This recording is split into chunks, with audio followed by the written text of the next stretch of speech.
दोस्तों आज हम देखेंगे टैली की जो F1 से लेके रेट, पेमेंट, रिसिप्ट किस तरह से सारे फंक्शन काम करते हैं वो देखेंगे और उसके बारे में पूरा जानेंगे। अब हम पहले देखते हैं F2।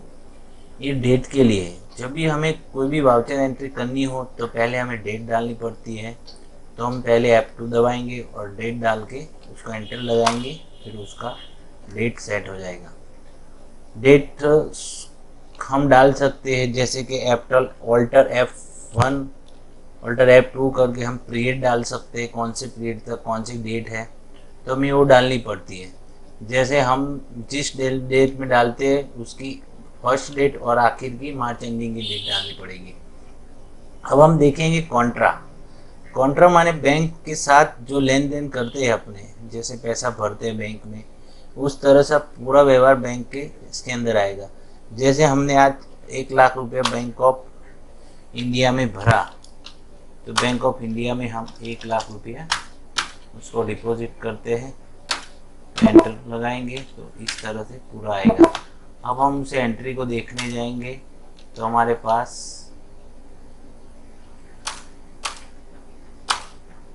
थोड़ी एंट्री गलत हो गई है। ऊपर बैंक आएगा, नीचे कैश आएगा तो पूरा। तो देखो हमारे पास 5 लाख कैपिटल है, उसके अंदर 3.5 लाख कैश है और 1,50,000 बैंक में पड़े हैं।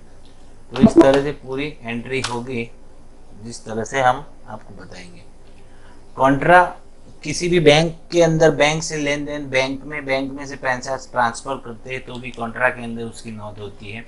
जैसे आज मैं दूसरी एक बैंक बनाता हूँ, ऑल्टर सी करते बैंक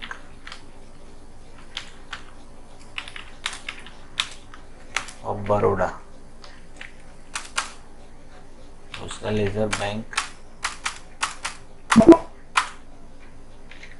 और उसके अंदर हम कैश डाल देते हैं 50,000।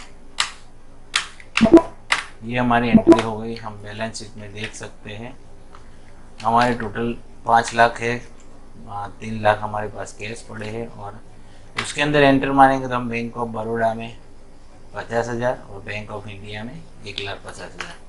अब उसे हम बैंक से बैंक ट्रांसफ़र करेंगे किस तरह से।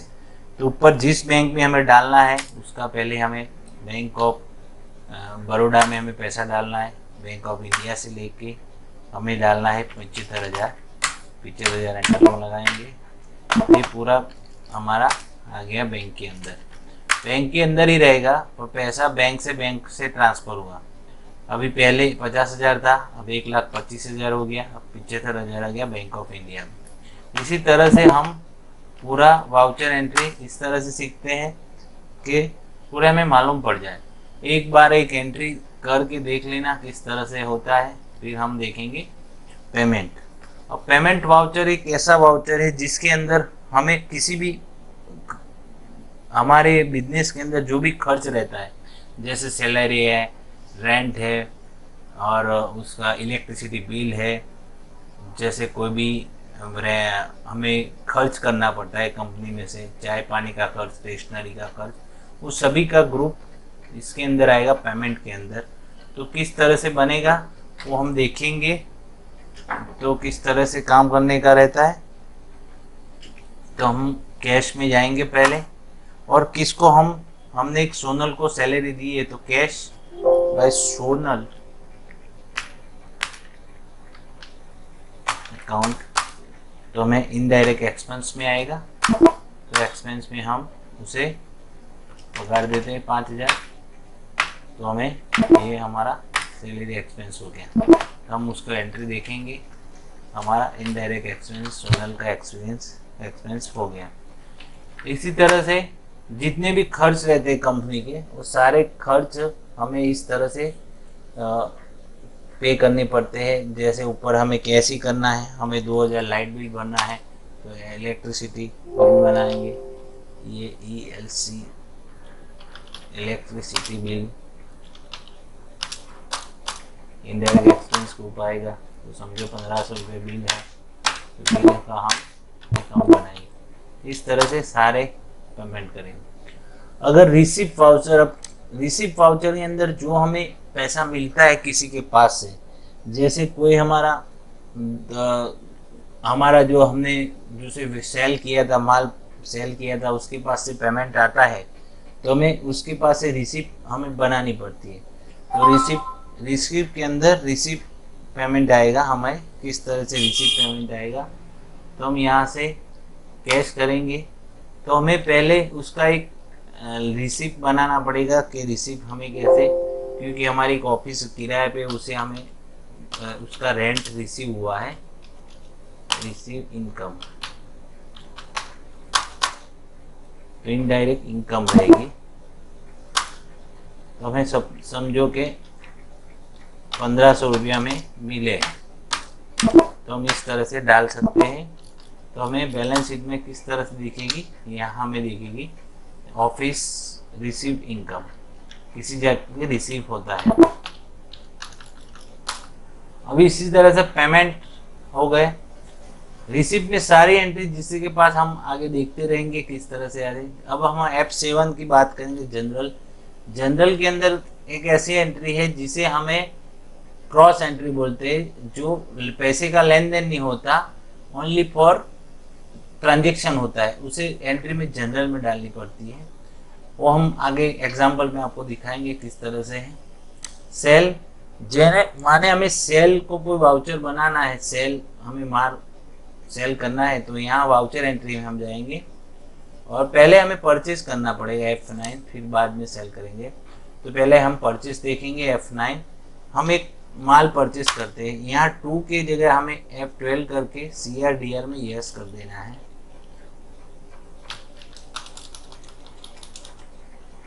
तो हमें पहले माल परचेज करते हैं, उसका समझो 1 लाख का माल हमने परचेज किया, alter C purchase account, purchase, तो हमने परचेज किया माल, तो हमें ये मालूम पड़ेगा कि हमारे बैलेंस शीट में मालूम का 1 लाख का माल हमें परचेज किया हुआ है। तो तब हम उसे कैसे सेल करेंगे वो हम देखेंगे। F8 हम दबाएंगे, तो हम जैसे सेल के अंदर 2 काम होते हैं, अगर पार्टी का नाम बनता है, उसका लेजर बना हुआ है, तो हम उसे लेजर कैश में भी कर सकते हैं। यहाँ हमें कुछ लिखना है डिटेल वगैरह तो लिख सकते हैं, हम आगे बताएंगे आपको। और एक लेजर बनाना है, सेल्स लेजर,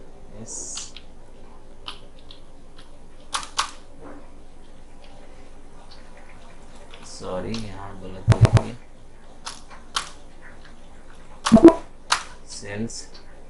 सेल्स हमें यहाँ हमें क्या करना है, एंड ऑफ लिस्ट कर देना है।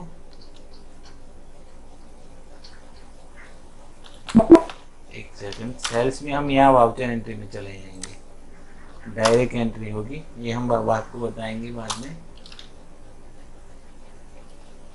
हमें 1,25,000 का सेल किया, अब हमें सेल बनाएंगे।